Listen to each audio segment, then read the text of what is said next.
He was not threatened. He said, my brothers, this is the day, like the day our Lord Jesus was arrested. Remember, he knew what was going to happen.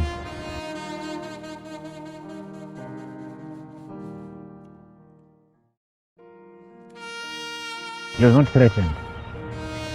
He said, my brothers, this is the day, like the day our Lord Jesus was arrested. Remember, he knew what was going to happen.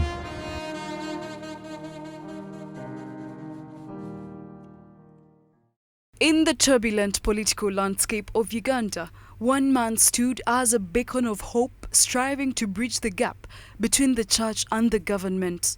The man was Archbishop Janani Luwum. During the tumultuous reign of President Idi Amin Dada, Uganda faced widespread human rights abuses and political instability. That is the point which brought all this problem.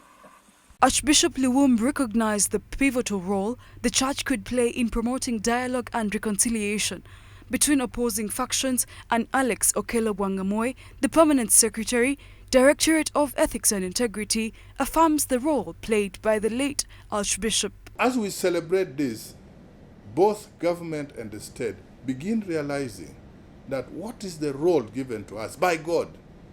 Because Archbishop was telling Idi Amin that it is God who made you the president of Uganda for a purpose. And it is the same God who made Archbishop Janani Luwum the head of the church in the region. Now, you are both put in that leadership position by God, but one kills the other. You get the point?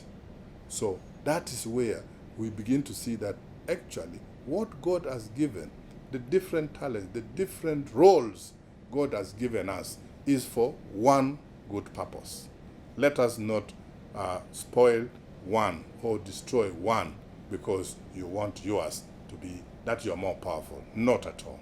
In the efforts of Archbishop Janan to promote peace, Alex Okello highlighted the importance of peaceful coexistence as he cited the NRM regime as an example. I would actually re-echo what exactly the present government, the NRM government, when it came, it says, we have gone to the bush to fight bad government.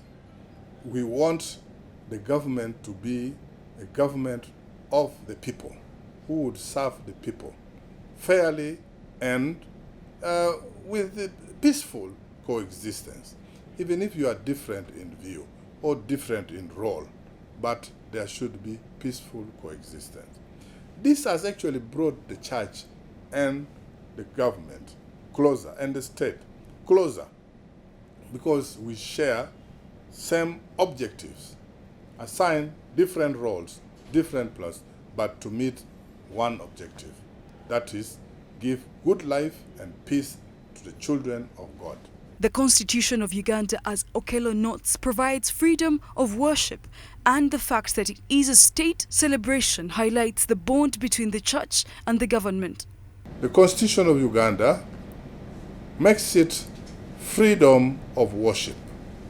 So, the Church of Uganda is the church where the Archbishop was presiding. But there are two things. His death was in the hands of a government of the day. You get it? So when we go there, and governments go there, and the speeches that come from government, you begin hearing what is the relationship between government and the church. And when they go and preach there, we memorize what exactly brought the death of this church leader. The celebration of the Janan Luwum Day in Uganda does not only attract Anglican Christians, but also other denominations. This, according to Permanent Secretary, is what brings out peace and unity. Even when other governments come, they will begin to wonder, why should it have been a national day? And when it's the national day, certainly government and all dignitaries of the country, they go there. All dignitaries of the church, or not only the Church of Uganda, you will find different churches go there. Different people from different places, not only in northern Uganda. People actually, pilgrims actually walk from long distances. South Sudan, there are pilgrims who walk there. They are not invited, they are not whatnot, but they just know you'll find them walk there. And this one is what brings peace and tranquility. Luwum's tragic death at the hands of the regime only served to amplify his message of unity and courage in the face of oppression. This is a good sign that working together between the different arms of government, between the different institutions, whether cultural, religious or otherwise, with the government is good for the population. Because all of us work for that one and single population of a country. This is very important. Though Archbishop Janani Luwum may have been silenced, his legacy lives on as a testament to the power of faith, courage and the enduring bond between the church and the government. He was not threatened.